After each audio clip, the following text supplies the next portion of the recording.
computer. There we go. Welcome to Neuro-Spectrum Conversations, a podcast where real people share real experiences surrounding autism, neurodivergence, parenting, advocacy, and everything in between. I'm your host, Alyssa, and my goal is to create honest conversations that help people feel seen, understood, and less alone. Thank you all for being here, and let's get into today's episode. Today, we will be talking with Maddy Greenwell about her family and their experiences with neurodivergence. So, hi, Maddy. Welcome on to the podcast. Hi. Do you want to tell us a little bit about yourself and your family? Yes. So, my name is Maddy. I have 4 children, and I have been married for 9 years. I am the youngest of 5 girls.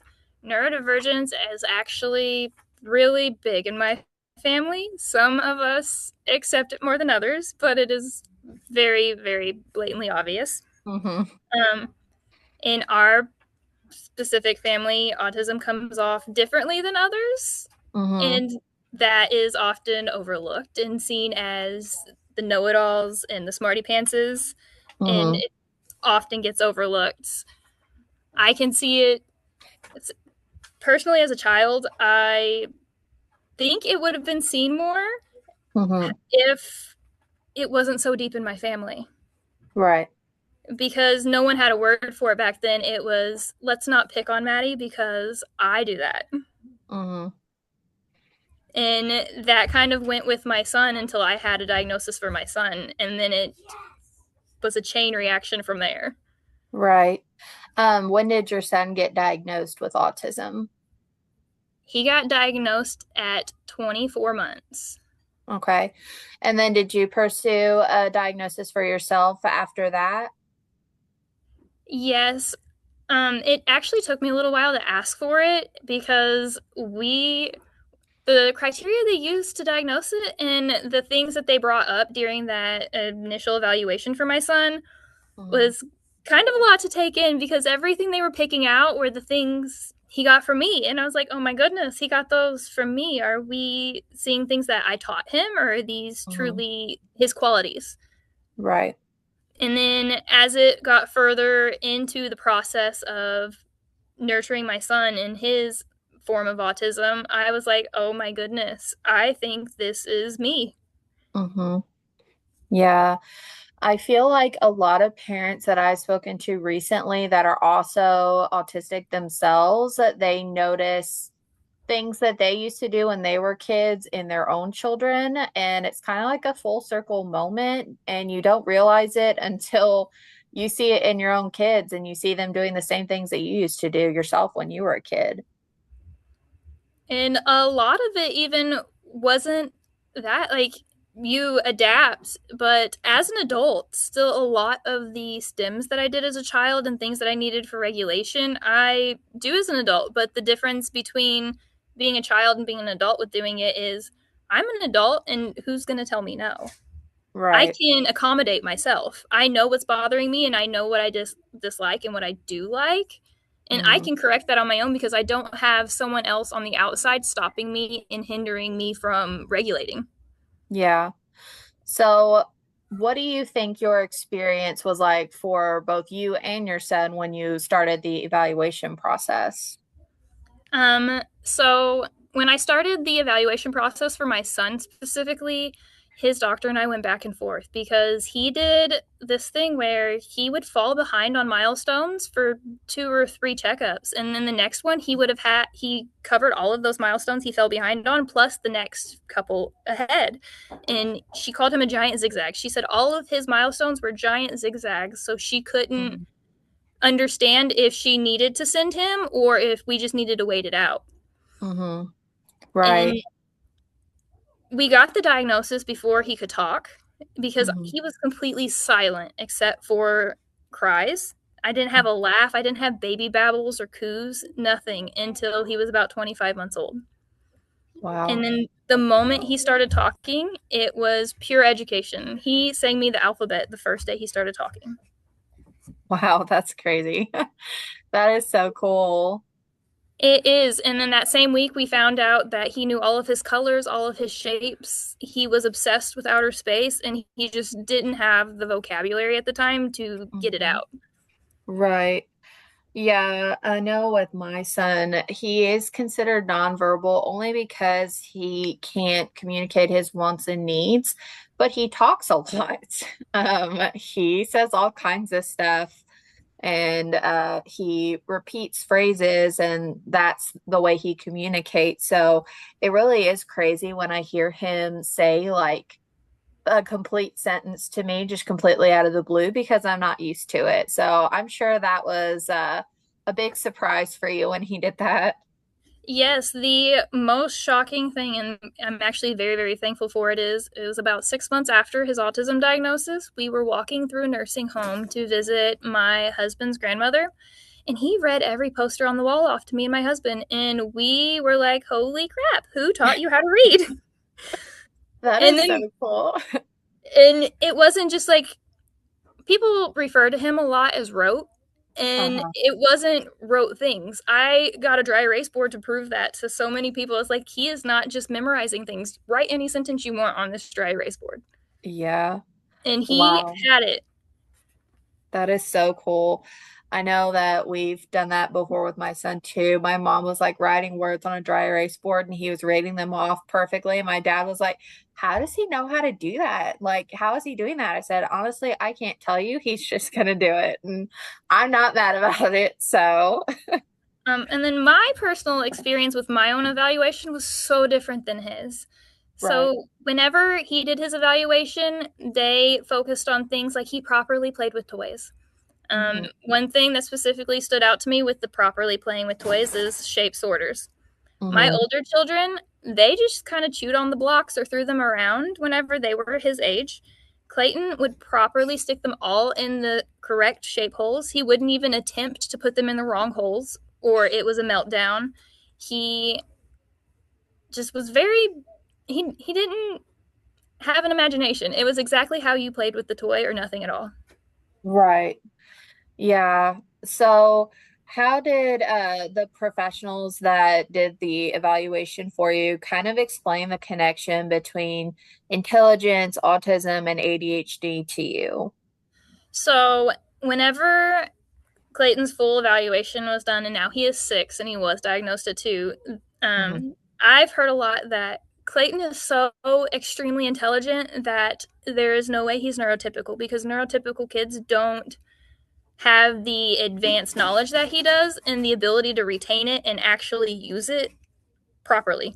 Hmm. Um, I tried to put him in a preschool here locally, and they did not know he was so smart. They focused on things like he couldn't walk in a single file line, and whenever they told him that it was time to go outside to play, he said things like, "I'm scared."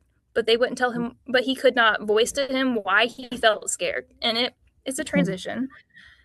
You guys needed to further explain what he was doing, and then whenever I sat down and talked to them, they were like, if he can't walk in a single file line and take context clues that that's what he's supposed to do, then he needs to be in a developmental preschool. Hmm. They told Yeah. me that so much that I took him to the developmental preschool and had him evaluated, and they stopped the test halfway through and was just like, he is way too intelligent to be here. And I was Mm. like, what do you mean? And they said, typically, when we do these evaluations, you have to get 6 questions wrong for us to stop and say that this is your score. And he has already doubled his age range. So we're going to force the test in because he's clearly not going to meet the criteria. Mm. And so I took that to the preschool, and the preschool just could not comprehend how he had autism but didn't qualify for developmental preschool. And Yeah. I looked at them and I said, "Do you know what he knows?" And they said, "We don't." What do you mean? He knows what most kids know. And I was like, "No." And I had to call him in, and he did math for them, and he told them the planets in order from the sun, including the dwarf planets. And Hmm. they were like, "Oh my goodness." And I was like, "Yeah, my son does not belong here, and I'll be removing Hmm. him from your school because you should have known that he could do this. I get he Hmm. can't walk in your single file line, but you should have at least been able to know that he knew this much." Right. So, do you feel like intelligence is misunderstood with autism evaluations? Yes. on the flip side of my evaluation, when they did a lot of the same tests that they did for him and some slightly different. With mine, the evaluator told me that my IQ score and the processing speed that I took in information and properly used it was so high that she had no idea how my social emotional scores were so low, and that because they were so drastically different, she didn't feel it supported an autism diagnosis. Hmm. But Right. that's my son. And then a lot of I feel like the adult evaluation test is not appropriate and needs to be reevaluated. Hmm. Um, Oh, they yeah, they sure. focused a lot on what I can do and not what I tolerate. Yeah. And by that criteria, ABA would cure autism. Hmm. And just because I can cope with it and I can force myself to do it does not mean that I am not masking and forcing myself to get through that because I'm supposed to. Right. Yeah. Um, so why do you think that society struggles to understand that autistic individuals can also be highly intelligent? I think it's not even that they're struggling to understand it. I think they don't want to understand it. I Right. think, as a good example, as a child, a lot of people referred to me as the lawyer child. I talk like a Mm, lawyer. You are so proper, I can't communicate with you. And I had the opposite problem. They were mhm. so unproper, I could not relate to them and I couldn't figure out the connection. So I have very little close friends because it takes a lot to be able to understand somebody. Right. And my son runs into that same issue at school, especially like starting kindergarten was so hard for him because he would walk up to other kids and be like, "Hi, my name is Clayton. What's your name?" And they would just be like, "Hi," and they would run away. And he'd be like, "Oh my goodness, mom, they hate me." Oh, I hate to hear that. I know that that's really hard. I know that because the spectrum is so broad, my son, he doesn't typically go out of his way to try and make friends right now, and that's just how he is. But on the opposite side of it, there are autistic people that, they want to make friends and they want to be social and they want to, interact with their peers. And sometimes neurotypical kids just don't understand or they feel like they're being too much, Yes. which is I really heartbreaking. I constantly have the feeling of being too much, and so I draw back. And with Yeah. Clayton, he has a desire to be included, but he says it's a lot of work, so he chooses not to. Oh, He said I hate to hear that. he has two close friends at school, and I asked him if he had any desire to try to make more, and he said no. Having friends is a lot of work, mom. I mean, yeah, I agree with you, buddy, that it is a lot of work, especially as an adult, and not even just being a neurotypical adult, but being one with neurodivergence, it's even harder. So For sure. I definitely understand that. Um, so do you think, or have you noticed in particular stereotypes around what autism is like supposed to look like in social media or movies or anything like that? Oh, yes. I absolutely hate when people are like, he doesn't look autistic. Right. Like, what does autism look like? Yeah, I know. Is there like a specific look that I'm supposed to know about? And I think the big issue is like so many people think of autism and they think of the lowest of the spectrum. And I Right. don't even think society's issue right now is autism. I think that all of the individual words that we used to have on the autism spectrum got taken away Hmm. to classify the differences in them. And so they're seeing just the lower end of the spectrum. Right. Because Yeah. Clayton's original diagnosis was Asperger's, and within like a month of him getting the Asperger's diagnosis is when they took it away, and it got swapped over to just general autism. Hmm. And I Yeah. think if those options were still available, it would be able to give a better picture to people who are interacting with you. Yeah. So you think that people like that are often overlooked because they do well, like academically or intellectually. Yes, so much so within the research that I've done, gifted and talented classes. I was always in those. Research Hmm. shows that 9 out of 10 kids in a gifted and talented class are neurodivergent. And then the one that isn't neurodivergent has just a parent that drills education into them. Hmm. Um, Also, within that same line of um, research and things, most kids with an autism diagnosis get it from their parents. Yeah. And the percentage on that is said it was a 73% chance your autism came from your mom or dad. And by that stipulation, that's a greater chance of getting autism from your mom or dad than their eye color. Hmm. Yeah. I know that that's kind of a hard thing for people to grasp because I talk to a lot of people who just were not educated about autism, especially with April being Autism Awareness Month. It's obviously more talked about in that month specifically. And I did have a lot of interactions with people, and they were like, well, I don't know what causes autism. And I was like, well, most people believe that it's genetic. And they're like, oh, well, how can it be genetic? Or how are more kids getting diagnosed with autism? And I'm like, well, we have more access to evaluations and getting kids diagnosed. And that's why you're seeing such a big jump because these parents are advocating for their kids and getting them the help that they need. In a personal experience to deter off of that is myself. Hmm. Um, I think a lot of neurodivergent adults have one parent that they don't get along with because of Hmm. childhood experiences. Hmm. Yeah. Does not like me as a person. I feel like she just did not enjoy her time parenting me, and she felt very conflicted, but she didn't approach it correctly. And I think the way she approached it was as a negative instead of, hey, I don't think this is normal.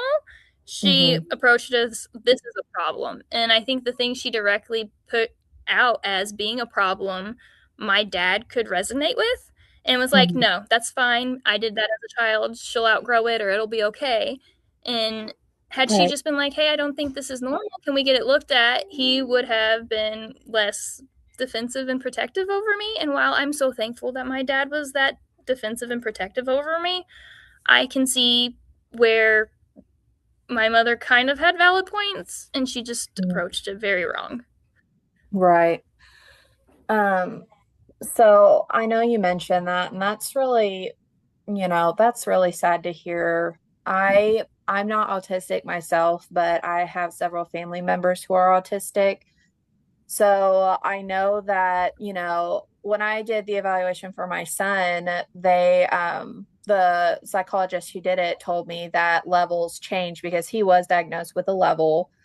He is diagnosed level 2, so that's considered moderate support. But she was like, your son got diagnosed when he was 3. So obviously this is going to change very drastically as he gets older and like as he goes through puberty, and it could be totally different in a couple of years. And I know I've also had a lot of parents ask me about levels, and some parents didn't even have that diagnosis. They just said it was just autism, and some did get diagnosed with a level. So it's just hard to explain to people, you know, how to I don't really even know how to explain it. It's hard to explain to people that your level changes and your level of support needs change. It's just like any other mental health issue, just you're not Yeah. always depressed. There you have good days. Yeah. And it can and does get better if you Yeah. have the right supports. Yeah. And supports obviously change when you get older and you go through school and you get a job and, you get a family, or if whatever you want to do, you get supports in different ways. So, um, when you mentioned feeling the logic suggests people can outgrow autism, can you expand on that a little bit on your thoughts? So, in my personal experience with my evaluation, she focused a lot on what I could do now. And I asked so many times, I was just like, what answer do you need? Do you need to know what bothers me, what I can do, or what I tolerate? And she would just look at me and say, give me your best answer. Mhm. That drove me insane. I need a bigger picture and more details in order to properly give information. And I also, it only focused on, again, what I could do. She never asked me about what I'm struggling with. Like, one Mhm. of my biggest struggles is food. Mhm. I get hyperfixated on food, and that will be all I eat until I burn out. And if my food comes in a different way than what I'm expecting, I will starve myself. And it's not Mhm. because I want to starve, it's my brain's just like, nope, that's a bad thing, and we're not going to do that today. Mhm. Yeah. And it's like, I don't force any of my kids to eat what I cook for dinner. And half the Mhm. time, I don't eat what I cook for dinner. Yeah. But, Do and you, no, go ahead. Sorry. I said, and sometimes it's not even the best example. Like, I've been stuck on potatoes for about 3 weeks now, and I have just been surviving off different forms of potatoes. Tater Yeah. tots, french fries, baked potatoes. I've only been able to eat potatoes. I mean, I love potatoes, so And I I only definitely added in the baked potatoes because I was like, I need some other form of nutrition than just potato. right. Right. Yeah. At least Yeah. a baked potato has like cheese and bacon and other things. Yeah. That definitely makes sense. Do you think that people often confuse masking and adaptation with no longer being autistic? Yes, that's masking is my biggest issue with my son at school right now. Hmm. He masks to the point of exhaustion, and school sees that he's normal and they don't see that he is exhausted the whole Hmm. entire time.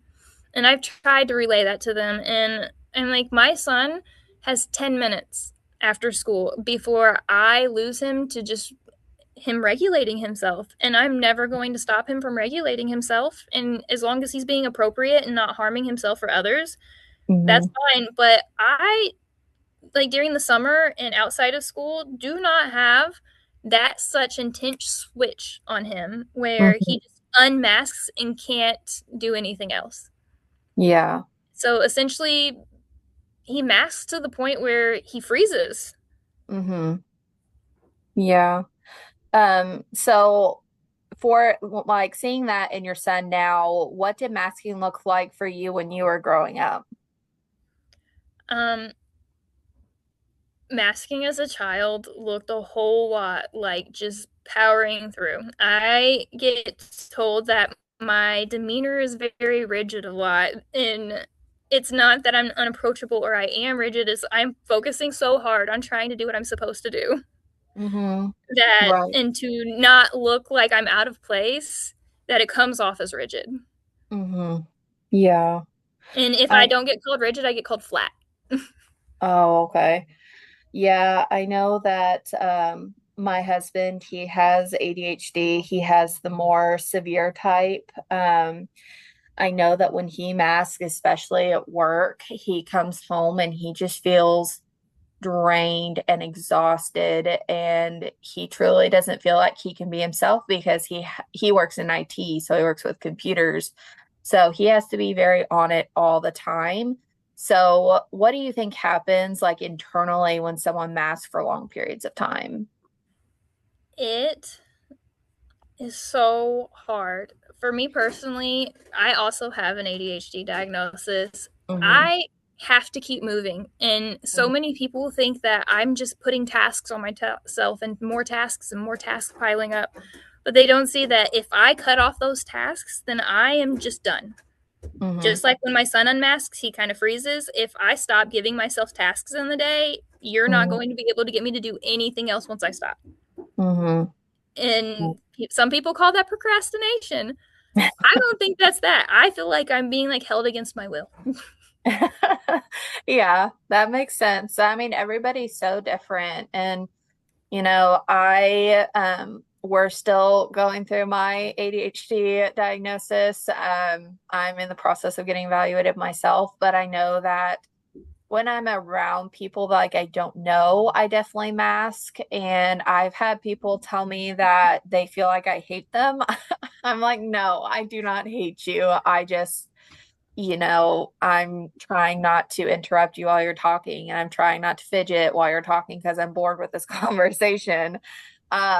So I know that for me personally, I just also feel exhausted, and I always put things off until last minute, and that's just how it is with me.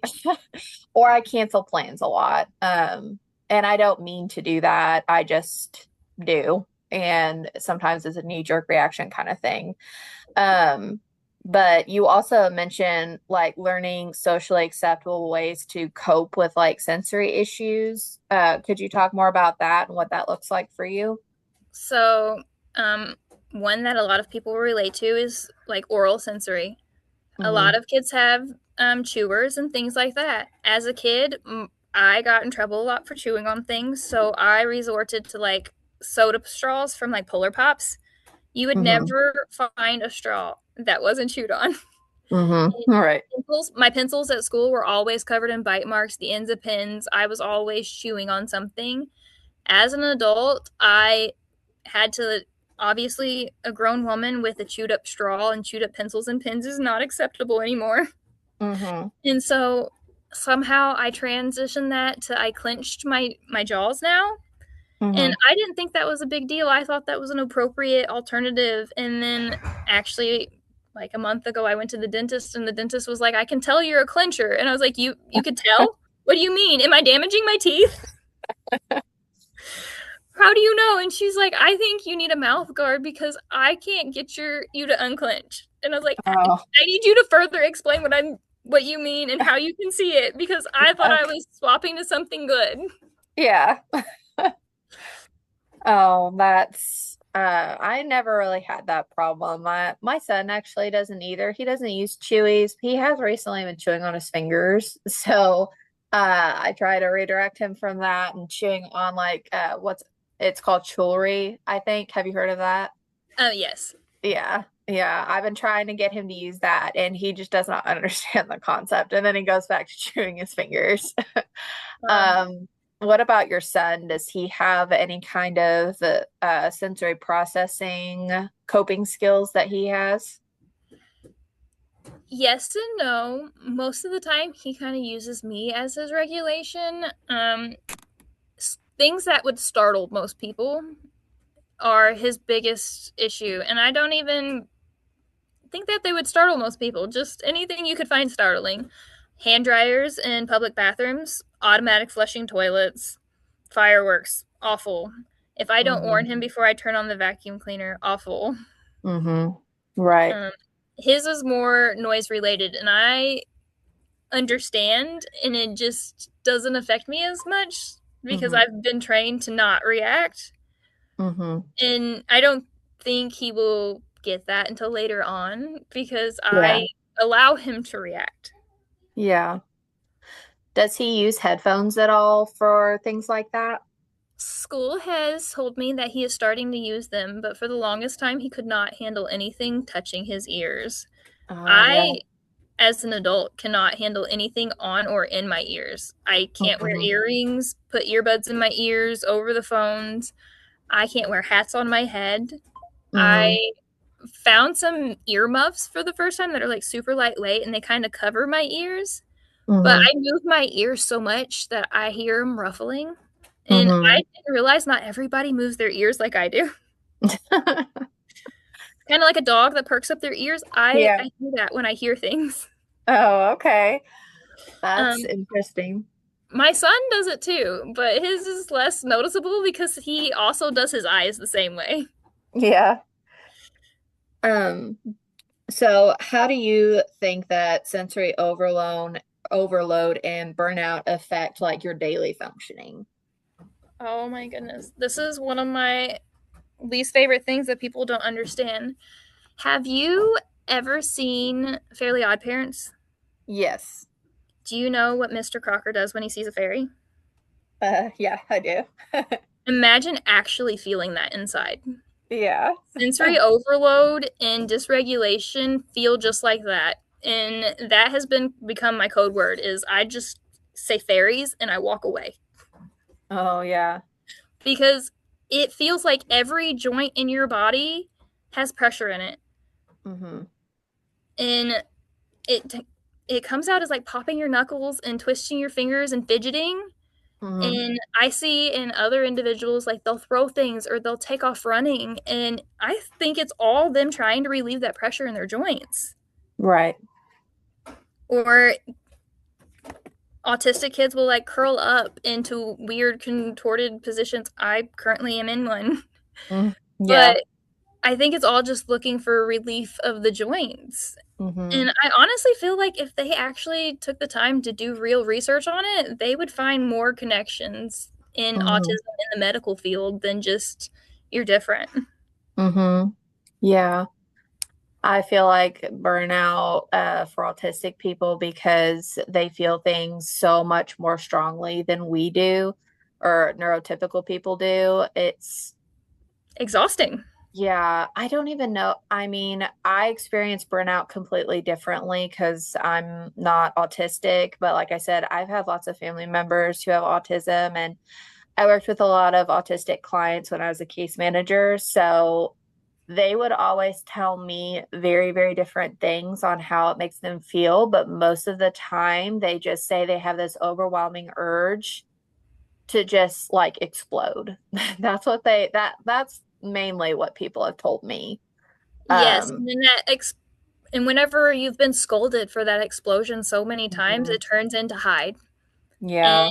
unfortunately, that's kind of where my family runs to is we don't want to be scolded anymore. So everyone in my family that I would classify as neurodivergent in some way, Hmm. we socialize and mask until we make it home and then we kind of hide in our bedrooms. Hmm. My Right. my sisters do it, my cousins do it. My grandmother has warned me so many times that my great aunts did the same thing. And I was like, I Yeah. understand and I can't help it. Yeah. It's either that or it leads to a meltdown. Yes. Um, and it can get ugly for quite a lot of people that are around them, you know. It starts to And feel like pressure in your head. yeah, yeah. And it's just I really do. I know what you said, studying or get having doctors to study that connection in autistic people with the burnout that they feel. I feel like they would learn so much more about burnout and meltdowns and try to figure something out to help or at least make it information readily accessible to people so they can understand what to do and what not to do in that situation. Exactly. Yeah. So why do you think that some people like dismiss sensory struggles if someone appears like high functioning externally? I think they see it black and white. So mentioning my food struggles that I have, I brought that up to my PCP and she looked at me and she said, "If you know you're hungry, why don't you just eat?" Oh, wow. And I said if it was that easy, I would do it. Yeah. I don't know. And I don't know why the fact that my french fry was a little crispier than the rest made me not eat the entire container of french fries, but it's not happening now. And Hmm. I need direction on that. And she was just like the answer is to just eat food. And I was like that Hmm. it's not that easy. I just Yeah. don't think they understand if they don't feel it themselves. Yeah. That's crazy. I can't believe she said that to you. That's terrible. It kind of felt terrible in the moment. It kind of Yeah. leads to I have so much anxiety regarding medical professionals. I am more apt to get my children to all of their appointments. Right. I I know what is required of me and I know right from wrong, but when it comes to myself, if it is not immediate need and dire, I cannot get myself to go to a doctor now. I've probably scheduled at least 5 physicals for myself in the last year and I've canceled every single one. Mm. Yeah. I know that that's a really hard struggle is finding, I mean, not only just pediatricians for your kids if they're autistic, but you yourself if you're autistic, finding a doctor that will actually listen to you is so hard. Yes, and whenever I asked her for the referral to be evaluated for autism, she said, "You're a functioning adult. What is it going to do for you?" Oh And I my, said, "It's going to give me an answer wow. because I have felt like an outsider my whole life. And Yeah. I can see the connection. Pattern recognition is my thing. I can see this." Wow. That's crazy. I would not be very kind in my response. I do not like it when doctors dismiss people's genuine concerns for their own body, physical or mental health. So that's really discouraging to hear that you were treated that way. Yes, thankfully, Clayton has the absolute most wonderful pediatrician ever. Good. Anytime I've ever approached her with anything, she does not dismiss it. She'll give her opinion. She will talk me through like what I'm thinking. Hmm. And this woman is so wonderful. I've had an actual meltdown in her office and Oh, she took it wonderfully. oh, And good. like I was rocking in the floor with my son. And Oh. she was just like, "You're good." It's like, Well, "Thank you." I'm glad that you found someone good for him. That really makes all the difference in getting care that they need, and making sure that your concerns are heard and understood and they actually care about your concerns. So I know that we've been through lots of pediatricians and some of them are just they're not the vibe. That's all that I'm going to say on that because I don't I know. I get a little spicy with that. I totally understand. I recommend everyone to our pediatrician to the point where I don't even think she has anyone like she can take new patients at this point. Yeah, yeah, yeah. It's hard to find, like I said, it's hard to find doctors for not just your kids, but yourself that will actually care and do referrals without asking 500 questions. And, I'm very grateful that I have a great pediatrician for my son, and I do have a good support system for him. So I know that that is a super important thing for me and, for any parent, of course, but, this is like an added layer of fun to him growing up. Um, so how have your own experiences changed how you view like your son's experiences with his autism? I think it comes off overly protective in a way. Hmm. Just kind of like I felt like my dad did with me. Yeah. And in a way, it is amazing to see. And Mhm. I feel like I've romanticized it in a way and made it so amazing that other people join in now. My son has the best outlook on himself. That's the Mhm. first thing any therapist, doctor, clinician has ever said to me is he has such an amazing look on himself. You Mhm. cannot tear down his ego. Mhm. That's good to No. hear. And with that, oh my goodness, can you repeat the question? That's okay. Like seeing or, remembering your experiences when you were a child, has that changed anything to kind of how you parent your child and view his experiences with autism? Yeah, and going back to my why I was on the line of Hmm. protective is so many people come at it as this is a problem, Hmm. and it's given me the ability to educate others of hey, this is not someone just being terrible for no reason. Yeah.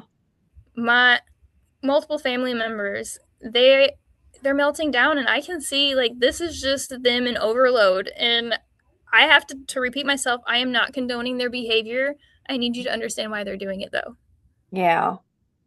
Yeah. And or other children. So many people don't they see autistic kids and they're like they can't communicate and they're thinking words and communication is not just words.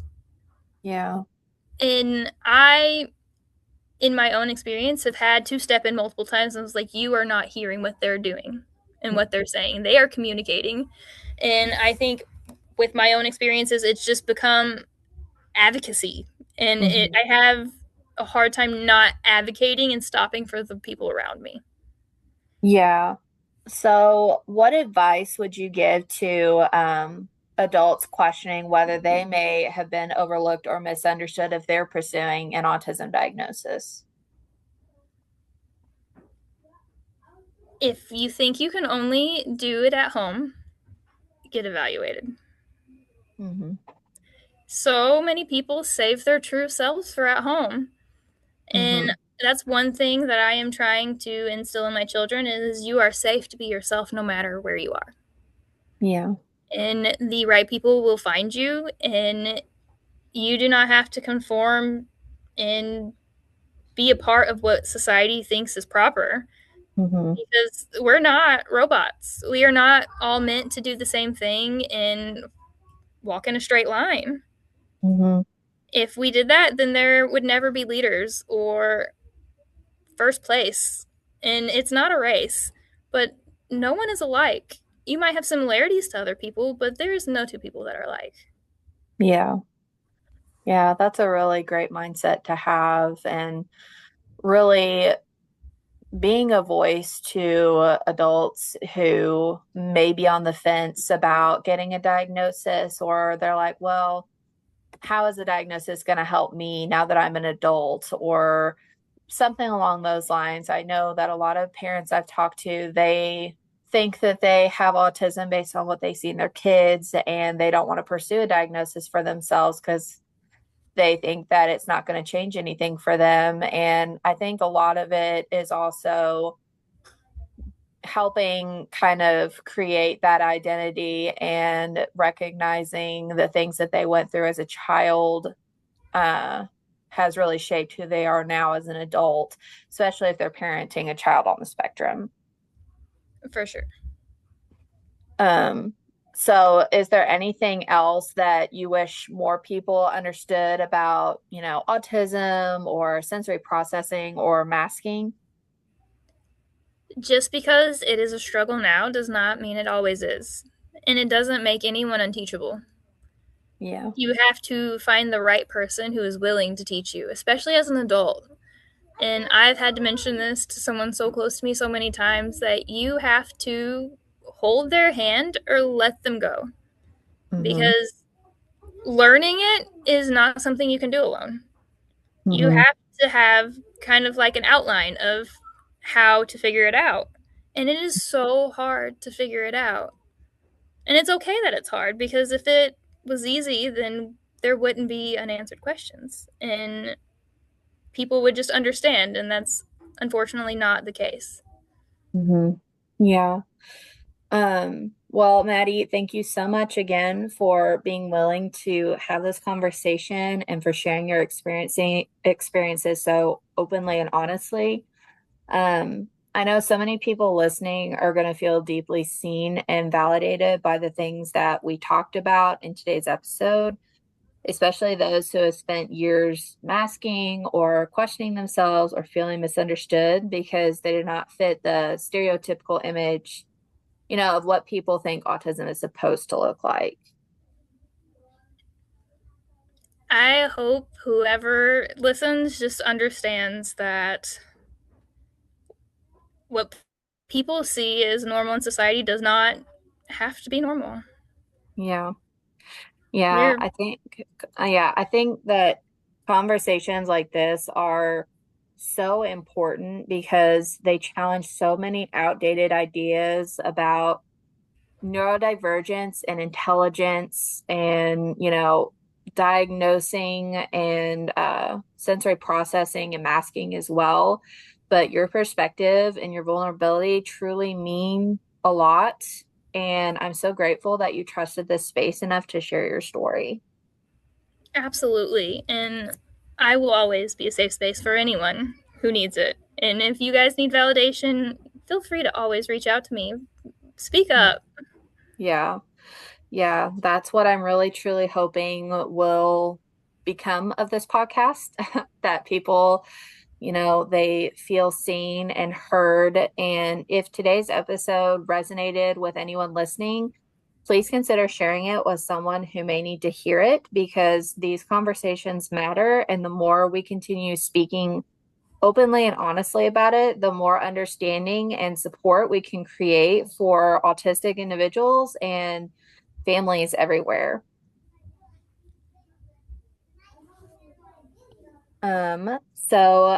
This will be the end of this episode. So again, thank you so much, Maddy, for being on today's podcast. I really appreciate you talking about your experiences. Thank you. If I can be of any help, you just let me know.